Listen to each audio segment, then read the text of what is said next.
tension and uncertainty. The world was divided by the Cold War. The Middle East was headed toward war. America was at war in Vietnam. At that point, the longest war in America's history. Our country was divided and angry, and there were questions about our staying power and our future. But even then, I entered public life not out of despair, but out of optimism. The United States and the world got through that moment. It wasn't easy or simple without significant setbacks. But we go on to reduce the threat of nuclear weapons through arms control, and then go on to bring the Cold War itself to an end. Israel and Egypt went to war, but then forged a historic peace. We ended the war in Vietnam. The last year in Hanoi, I met with the Vietnamese leadership. We elevated our partnership to the highest level. It's a testament to the resilience of the human spirit and the capacity for reconciliation. That today the United States and Vietnam are partners and friends. And it's proof that even from the horrors of war, there's a way forward. Things can get better. We should never forget that. I've seen that throughout my career. In the 1980s, I spoke out against apartheid in South Africa. And then I watched the racist regime fall. In the 1990s, I worked to hold Milosevic accountable for war crimes. He was held accountable. At home, I wrote and passed the Violence Against Women Act to end the scourge of violence against women and girls, not only in America, but across the world, as many of you have as well. But we have so much more to do, especially against rape and sexual violence as weapons of war and terror. We were attacked on 9/11 by al-Qaeda and Osama bin Laden. We brought him justice. Then I came to the presidency at another moment of crisis and uncertainty. I believed America had to look forward. New challenges, new threats, new opportunities were in front of us.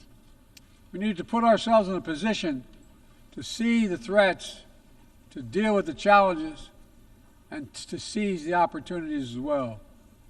We need to end the era of war that began on 9/11. As Vice President to President Obama, he asked me to work to wind down the military operations in Iraq, and we did, painful as it was. When I came to office as president, Afghanistan had replaced Vietnam as America's longest war. I was determined to end it, and I did. It was a hard decision, but the right decision.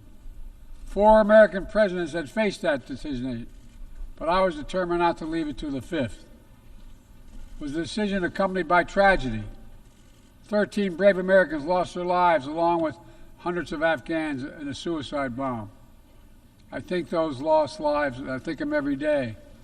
I think of all the 2,461 U.S. military deaths over a long 20 years of that war.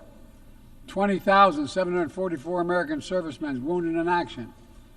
I think of their service, their sacrifice, and their heroism. I know other countries lost their own men and women fighting alongside us. We honor their sacrifices as well. To face the future, I was also determined to rebuild my country's alliances and partnerships to a level not previously seen. We did just that, from traditional treaty alliances to new partnerships like the Quad with the United States, Japan, Australia, and India.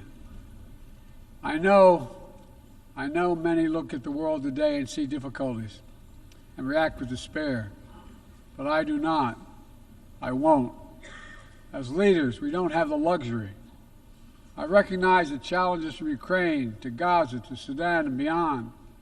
War, hunger, terrorism, brutality, record displacement of people, the climate crisis, democracy at risk, strains within our societies, the promise of artificial intelligence and its significant risk. The list goes on.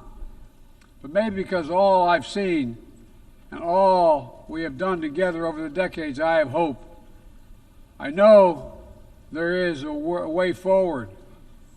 In 1919, the Irish poet William Butler Yeats described a world, and I quote, "where things fall apart, the center cannot hold, mere anarchy is loosed upon the world," end of quote. Some may say those words describe the world not just in 1919, but in 2024. But I see a critical distinction. In our time, the center has held.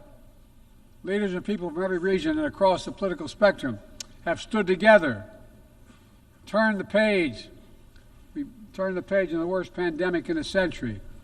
We made sure COVID no longer controls our lives. We defended the UN Charter and ensured the survival of Ukraine as a free nation.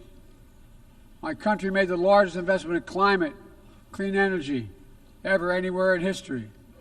There will always be forces that pull our countries apart and the world apart.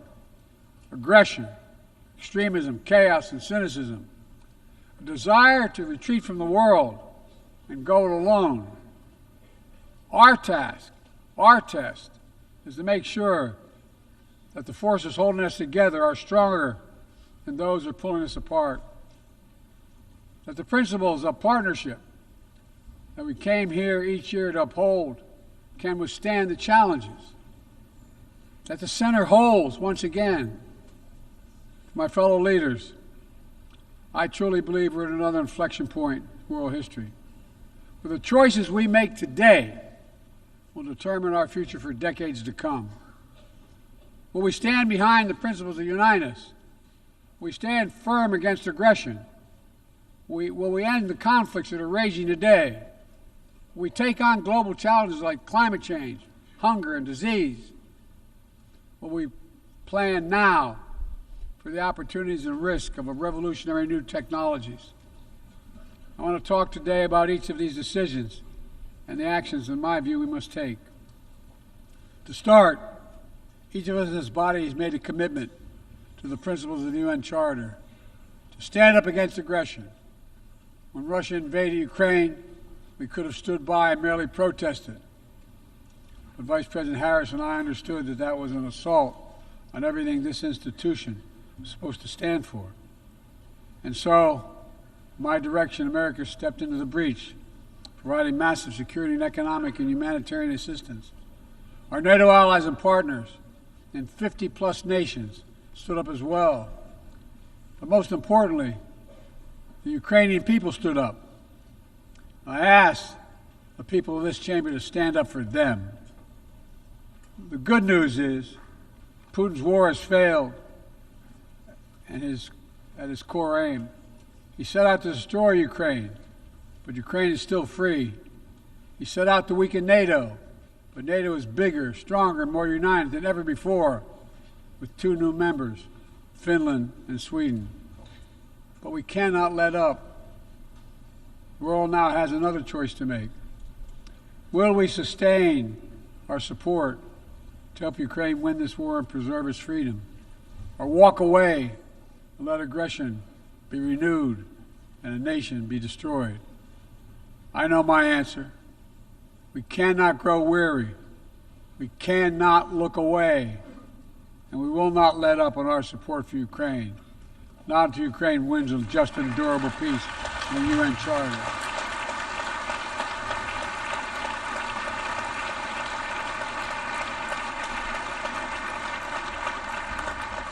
We also need to uphold our principles as we seek to responsibly manage the competition with China so it does not veer into conflict.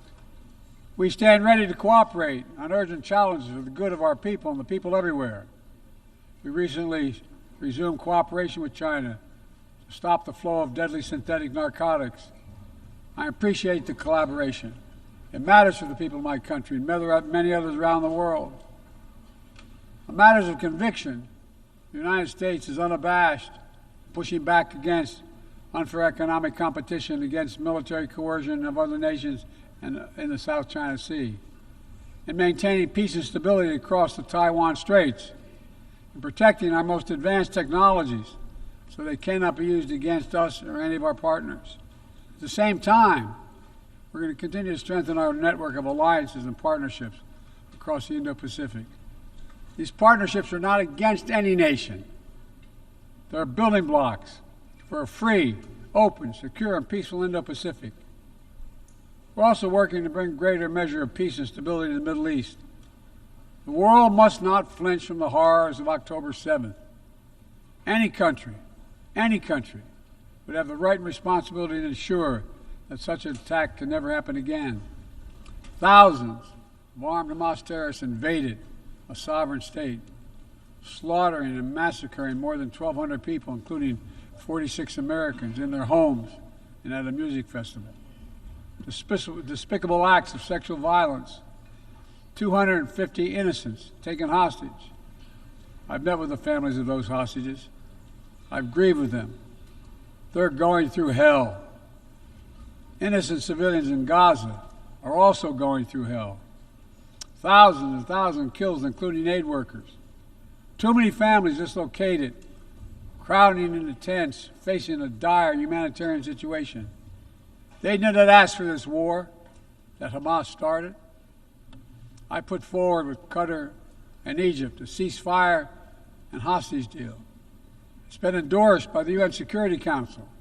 Now is the time for the parties to finalize its terms, bring the hostages home, and secure security for Israel and Gaza free of Hamas' grip, ease the suffering in Gaza, and end this war.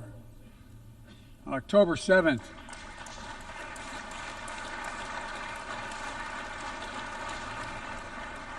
since October 7th, we've also been determined to prevent a wider war that engulfs the entire region. Hezbollah, unprovoked, joined the October 7th attack, launching rockets into Israel. Almost a year later, too many on each side of the Israeli-Lebanon border remain displaced. Full-scale war is not in anyone's interest. Even as the situation has escalated, a diplomatic solution is still possible. In fact, it remains the only path to lasting security to allow the residents from both countries to return to their homes and the border safely. And that's what we're working tirelessly to achieve. As we look ahead, we must also address the rise of violence against innocent Palestinians on the West Bank and set the conditions for a better future, including a two-state solution where Israel enjoys security and peace and full recognition and normalized relations with all its neighbors, where Palestinians live in security, dignity, and self-determination in a state of their own.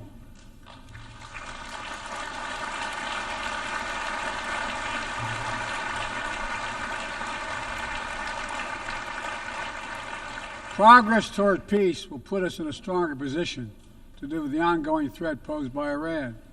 Together we must deny oxygen to its terrorist proxies, which have called for more October 7th and ensure that Iran will never, ever obtain a nuclear weapon. Gaza is not the only conflict that deserves our outrage.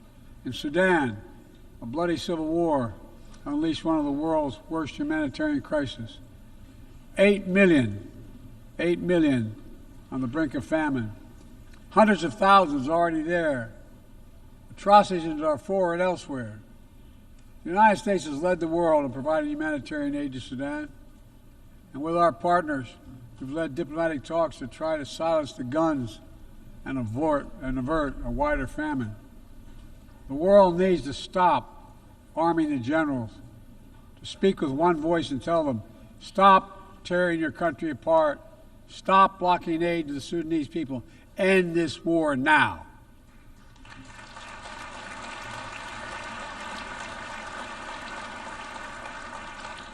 But people need more than the absence of war.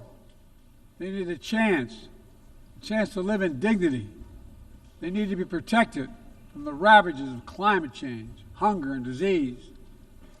Our administration has invested over $150 billion to make progress in other sustainable development goals. It includes $20 billion for food security, over $50 billion for global health. We've mobilized billions more in private sector investment. We've taken the most ambitious climate action in history.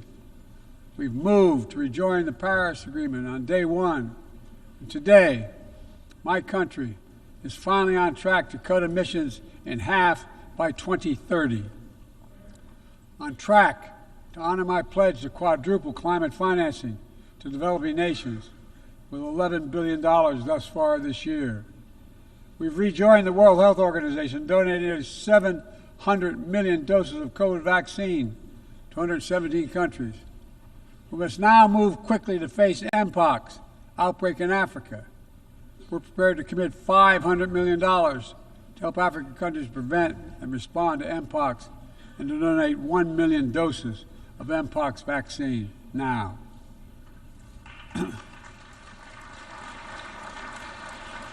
We call on our partners to match our pledge and make this a billion-dollar commitment to the people of Africa. Beyond the core necessities of food and health, the United States, the G7, and our partners have embarked on an ambitious initiative to mobilize and deliver significant finance to the developing world. We're working to help countries build out their infrastructure, to clean energy transition, to the digital transformation, to lay new economic foundations for a prosperous future. It's called the Partnership for Global Infrastructure and Investment. We've already started to see the fruits of this emerge in Southern Africa and Southeast Asia and in the Americas. We have to keep it going. I want to get things done together. In order to do that, we must build a stronger, more effective, and more inclusive United Nations. The UN needs to adapt and bring new voices and new perspectives. That's why we support reforming and expanding the membership of the UN Security Council.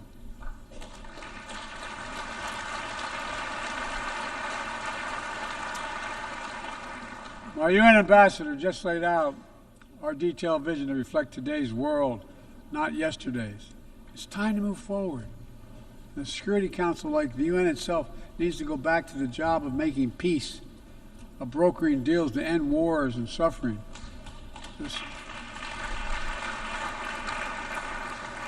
to stop the spread of the most dangerous weapons, of stabilizing troubled regions in East Africa, from East Africa to Haiti, to Kenya-led mission that's working alongside the Haitian people to turn the tide. We also have a responsibility to prepare our citizens for the future. We'll see more technological change, I argue, in the next 2 to 10 years than we have in the last 50 years. Artificial intelligence is going to change our ways of life, our ways of work, and our ways of war. It could usher in scientific progress at a pace never seen before, and much of it could make our lives better. But AI also brings profound risks, from deep fakes to disinformation, to novel pathogens, to bioweapons. We've worked at home and abroad to define the new norms and standards. This year, we achieved the first ever General Assembly resolution on AI to start developing global rules of the road. We also announced a declaration on the responsible use of AI, joined by 60 countries in this chamber. But let's be honest, this is just the tip of the iceberg, what we need to do to manage this new technology. Nothing is certain about how AI will evolve or how it will be deployed. No one knows all the answers. My fellow leaders, it's with humility I offer 2 questions. First, how do we as an international community govern AI? As countries and companies race to uncertain frontiers, we need an equally urgent effort to ensure AI's safety, security, and trustworthiness. As AI grows more powerful, it also must grow more responsive to our collective needs and values. Benefits of all must be shared equitably. It should be harnessed to narrow, not deepen, digital divides. Second, will we ensure that AI supports rather than undermines the core principles that human life has value and all humans deserve dignity? We must make certain that the awesome capabilities of AI will be used to uplift and empower everyday people, not to give dictators more powerful shackles on the human spirit. In the years ahead, there may well be no greater test of our leadership than how we deal with AI. Let me close with this. Even as we navigate so much change, one thing must not change. We must never forget who we're here to represent. We, the people. These are the first words of our Constitution, the very idea of America. They inspired the opening words of the UN Charter. I made the preservation of democracy the central cause of my presidency. This summer, I faced a decision whether to seek a second term as president. It was a difficult decision. Being president has been the honor of my life. There's so much more I want to get done. As much as I love the job, I love my country more. I decided after 50 years of public service, it's time for a new generation of leadership to take my nation forward. My fellow leaders, let us never forget, some things are more important than staying in power. It's your people.